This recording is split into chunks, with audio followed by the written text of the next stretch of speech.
So about 4 months ago, I was at Summer Games Fest and got my hands on the Xbox ROG Ally X and was blown away not only by just the form factor of the device, but the performance of it and the way it kind of integrated itself into the way that I play on the go. This is good.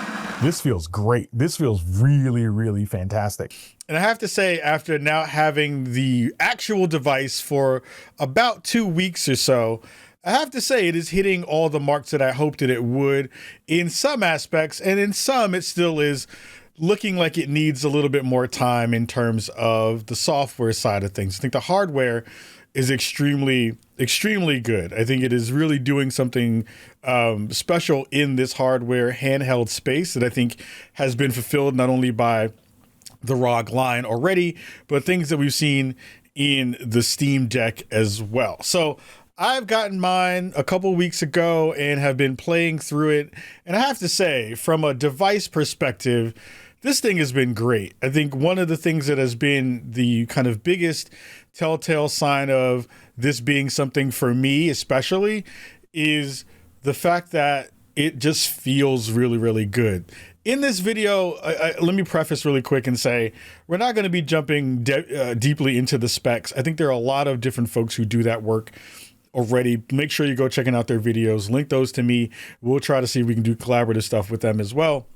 But for me, in my review, I wanted to talk about what's the kind of day-to-day use cases. What's the way does it feel when you're looking to go say, I want to sit down on the couch is already occupied, the TV's already occupied. What can I do with this thing? How am I playing with this? What does it feel like in its kind of day-to-day operation, and how does it feel in the space?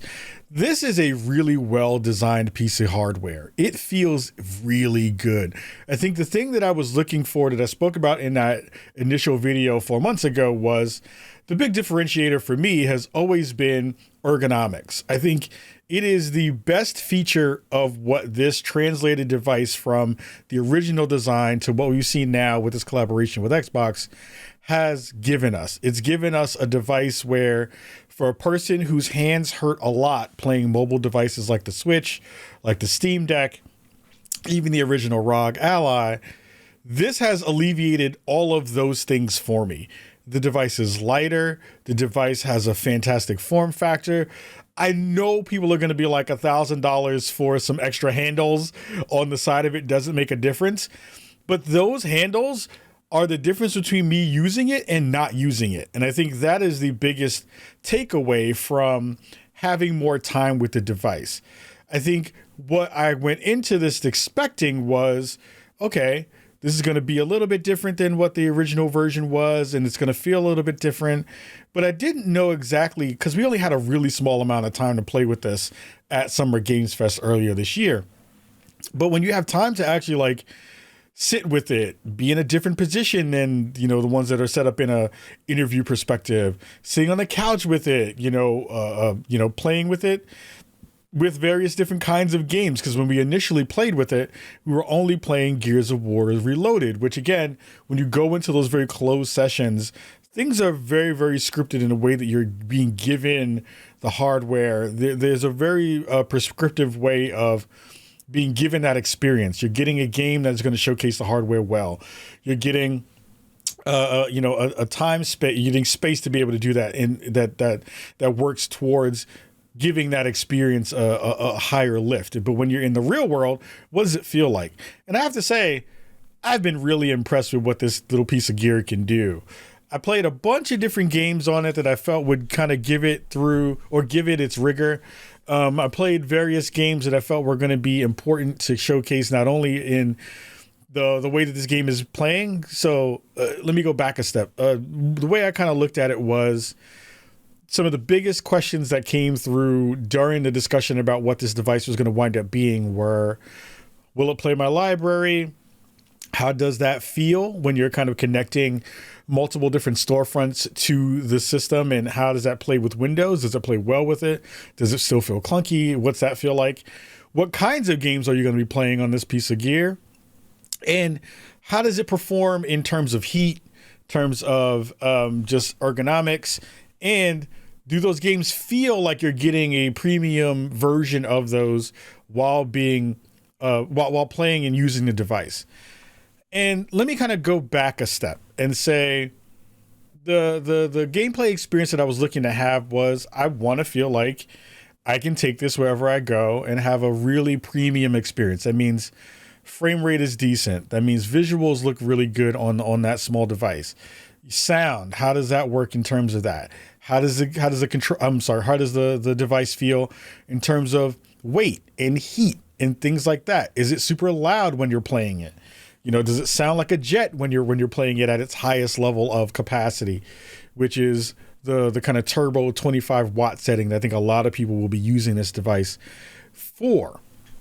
And each one of those boxes got checked off pretty much. I think I played various games onto this. I played NBA 2K26. I played Hades 2.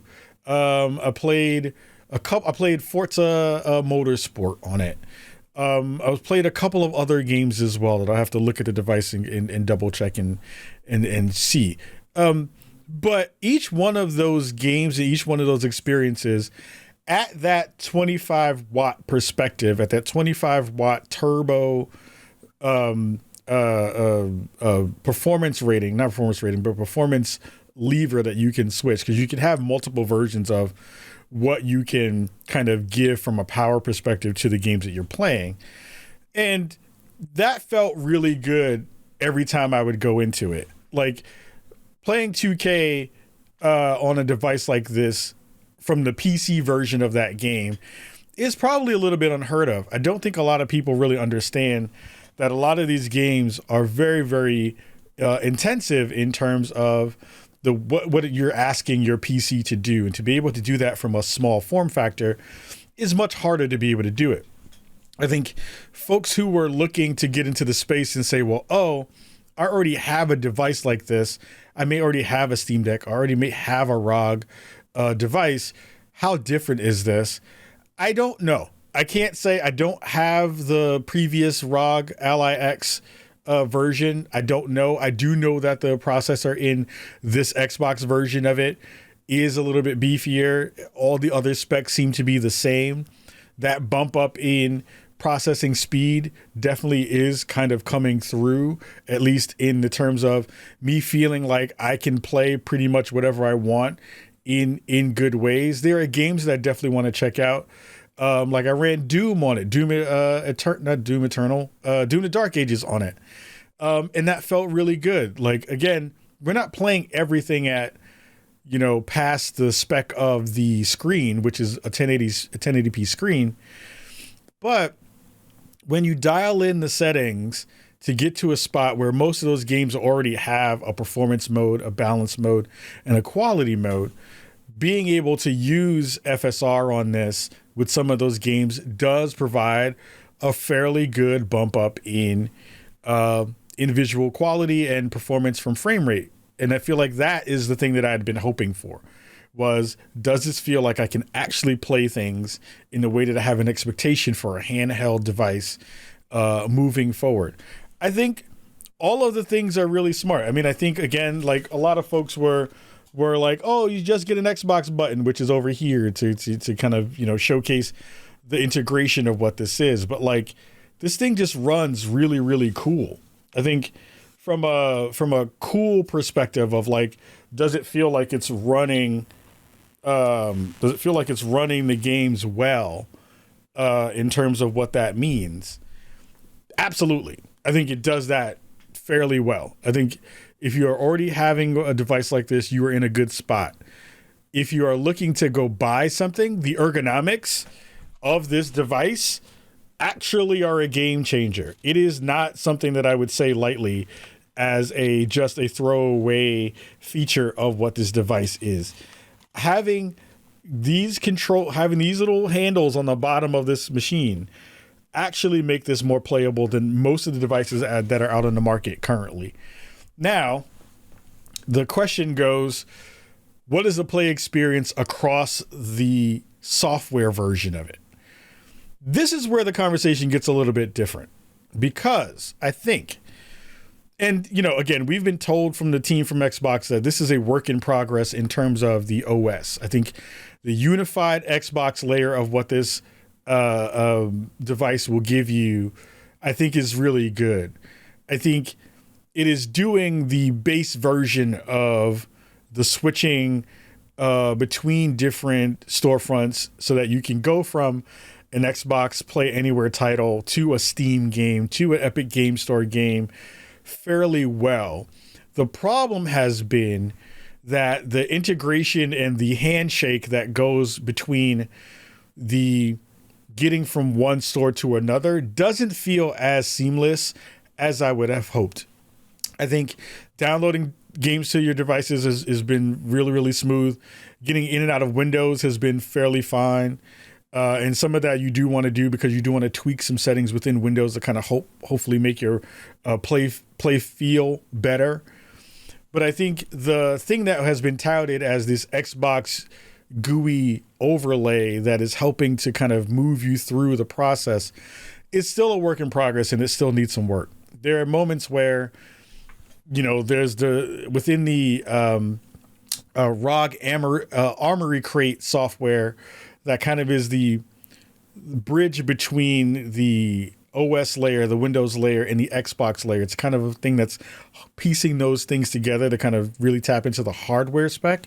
So you can change things like what wattage are you using? What performance power mode are you using between the kind of silent 11 watt one and the turbo 25 one? There's a couple of different ones in between. Are you using the more cooling layers that is also, and there's a ROG specific cooling option that you can check off and stuff. You want to change your resolution, you can do it from Armoury Crate. You can change what is called gamepad mode versus desktop mode. So if you're like wanting to use a touchpad more, or just use the sticks and the D-pad more, there's versions of that.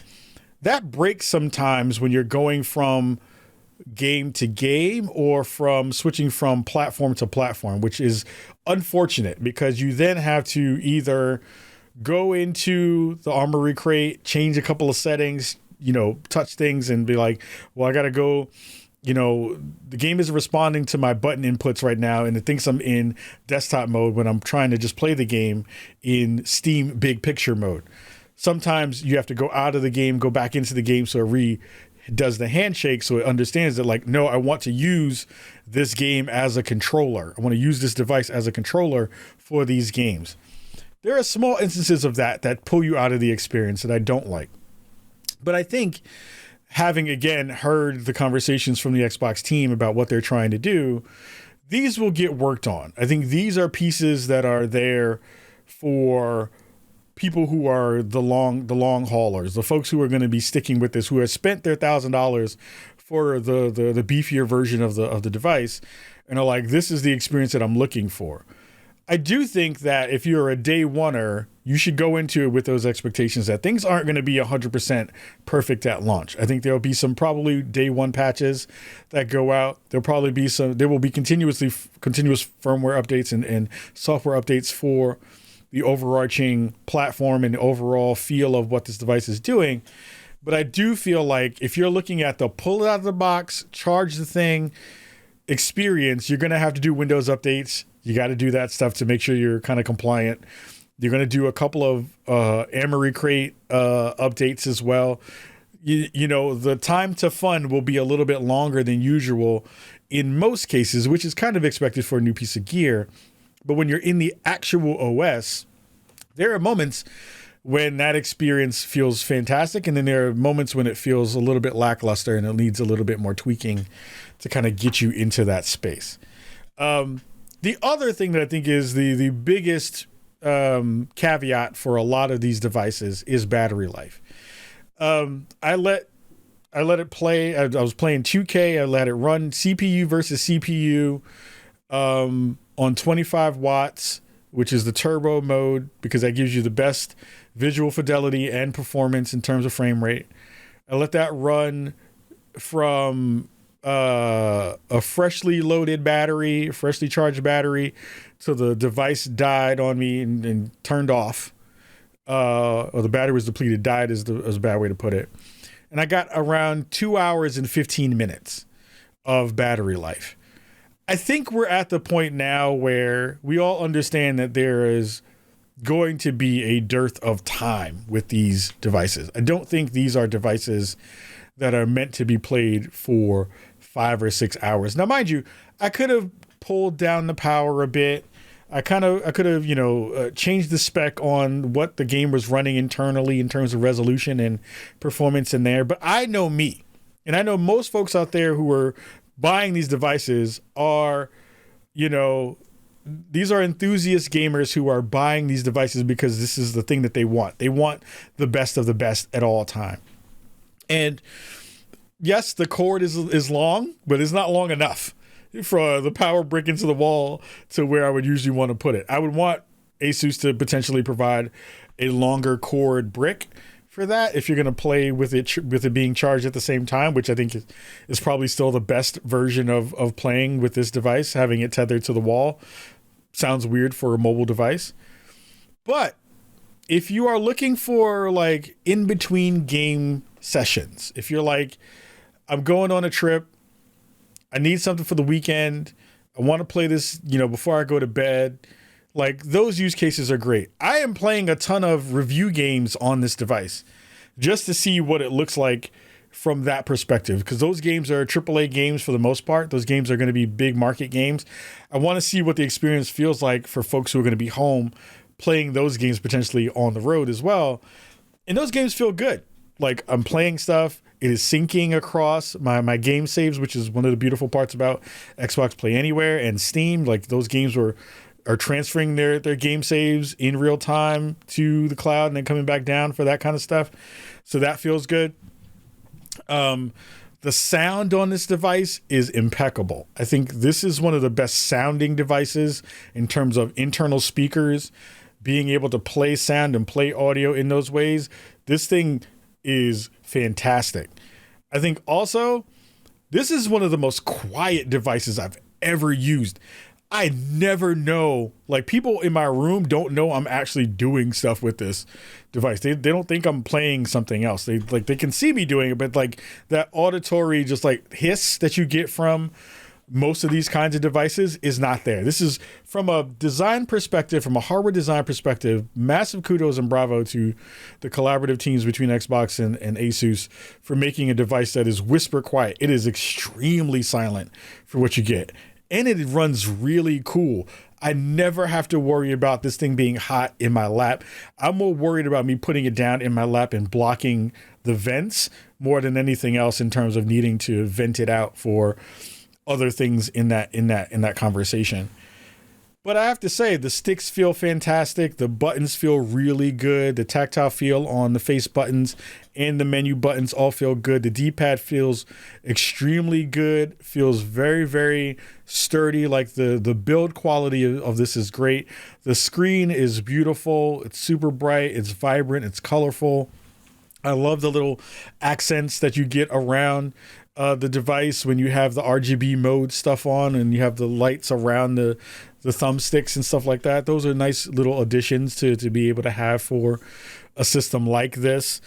And I do think, from a person who didn't like the Steam Deck experience, because it always felt like I was fighting the OS and trying to figure out good ways to incorporate it, I want to play a little bit more with how this works in terms of being able to throw things on the hard drive and see how I'm able to interact with those things in desktop mode. So like NBA 2K26, their modding community is pretty big. I want to mod this game and see if I can throw mods on it and see how that affects performance within the actual title from a Steam performance perspective. I love being able to still have Steam big picture mode in the space whenever I go load up Steam and go play a game. I think those things are great. I think Xbox Play Anywhere is really coming through in a good way. I think the games that don't have that ability to be played directly from some of the games in your library will have cloud play options that pop up on screen that you can then play it on cloud. That's going to be a thing that I'll try even more, even though it's not a use case that I will use often. It's not a thing that, even though cloud gaming on the Xbox platform has gotten much better, it's not a thing. I want that local play perspective to be in there. But I think, again, wrapping up, I think this is a good device. I think, again, if you've already bought into the ROG, hardware ecosystem, you know what you're getting alongside a hardware bump. I do want to talk to the folks from ROG about accessories for this thing. I don't have a case for it. I am worried about that in terms of what happens if I drop this thing by accident. I also think that they have some particular power options for docks and things like that. I think would be really smart. I like the fact they include a small kind of holder for it, like a stand for it within the box, which I think is great. There's a quick unboxing video that I'll put up on social for that stuff. But I think the big question is this worth your $1,000? I think it depends on a lot of different things. I think it depends on, do you have a device yet or not? No? I think it's worth it. Does it feel like you're able to play most of the things you want to play? Yes, you can play most things you feel like you want to play in your libraries of games across multiple platforms. Feels fine. The biggest caveat, again, is the software. I think once the software gets ironed out and is kind of closer to perfected, with some additional things that are going to be coming in terms of features and things like that, I'm very happy with this device. I've taken this thing on multiple road trips in the past couple of weeks. And every time I go outside with it, well, not outside, I kind of keep it in the hotel because it's under NDA. But anytime I pull the bad boy out to play, I'm having a fun time with it. As a person who loves the PlayStation Portal and what that device can do, I think this is my version of that feels better, that feels like it's going to get more additional support, that feels like, my Steam Deck, but better, with the buttons feeling better, the thumbsticks feeling better, the triggers feeling better, the bumpers feeling better. Like, they've done so much good stuff with the grip on this and the feel for it. Like, it feels premium in the ways you would expect $1,000 piece of gear to feel. But I think this is going to be a mixed bag for a lot of people. Of course, this is a item that you want if you are an enthusiast. This is an item if you feel like you are looking for something that is going to bridge that gap for you, that is not a Switch, but is a handheld, that is an Xbox of sorts for your handheld gaming preferences. So I would say it's worth it. I think it's worth it. I think it depends on, again, your play style, depends on what you're looking for. But I think the bump up in ergonomics is worth it if you're looking for a device like this. It has saved my hands. My hands haven't hurt once having used this device for multiple hours of playing it. And I feel like I will be able to play certain games that I want to play in shorter bursts on the road, and then have that stuff sync back to my usual desktop or couch playing scenarios in a good way. So I'm a big fan of the Xbox ROG Ally X. I think it is a brilliant piece of kit. I'm excited to see what happens with this moving forward. I'm very thankful to our friends over at Xbox for letting us check this thing out and review it early. So shout out to them for believing in our show and giving us the chance to kind of check out one of the most coveted pieces of gear of this year early and let us do a review of it. And I think this is going to be a thing that will have some mixed reviews in the audience. I think a lot of people who were already on the fence about this will continue to be on the fence. I think the first adopters, if you have not had any handheld device, will also have some interesting perspectives about what this is. But I think if you're looking for something that is going to be an addition to your game playing experiences, this is a fantastic device. I think it's not necessarily worth the full price that it's gone to, because I do think that price is expensive. I do think there will be a barrier to entry for this for a lot of players. I think there's going to be a lot of folks who already decided that this was worth it, and a lot of folks who decided that it wasn't. But I do want folks, if you do know someone who has one, once they go out into the world in a couple of days, definitely see if you can play with it. Like, mess around with it, touch it, like play around with the screen, play around with the thumbsticks, like get a chance to play a game that you really are excited about on this device. And that will give you a good understanding of where you kind of fit within that larger conversation about, like, is it worth it? I think it is. I've been having a blast with it. And worst comes to worst, I was already going to pre-order one of those bad boys if they didn't send me one. So it was already in the mix for me anyway. So I want to thank you all for letting me talk through my experiences with the Xbox ROG Ally X. Again, I think it is brilliant. Massive shout out to our friends over at Xbox again for sending this over. We have a ton more things to discuss about this because this will get more updates throughout the year and the years that this is going to be moving forward. I'm really excited to see how they're going to potentially incorporate this into the ecosystem for the next console that we know is coming, because Xbox is not dead from what I know, unless so the internet says that the Xbox is dead. I haven't heard anything about that in the past couple weeks. My God. But I do think it's a very cool piece of gear, and I think you would have a ton of fun when you get your hands on it. Let me know in the comments if you are copying one. Let me know if you've gotten yours and what your feelings are about the handheld. And excited to hear and play with all of you in multiplayer games on a handheld device like this. That's also going to be really fun to be able to play multiplayer stuff with a lot of other folks in that mix. So until next time, we're going to say peace to all of you outside. Make sure you go checking out the show. Make sure you go and subscribe to us on YouTube, youtube.com/spawnonme. Check us out on Apple Podcasts, all the podcast platforms, video versions on Spotify every week. And until next time, we will say wash your hands, wash your butt. Make sure you're treating people kindly, and we'll talk to you soon. Much love. Peace.